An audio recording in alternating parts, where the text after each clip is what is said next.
Nabudol na naman ako kay TikTok. Hello mga mi, matagal din akong hindi nakapag-voice over. Tara, samahan niyo akong i-unbox tong nabili ko sa TikTok. Ako lang ba, yung nanood ka lang ng live pero napa-check out ka? Kaya yun, wala ng pera.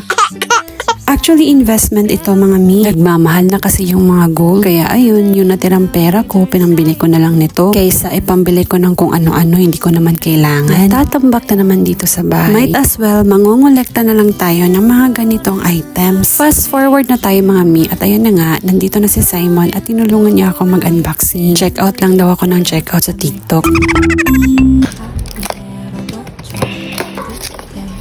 What?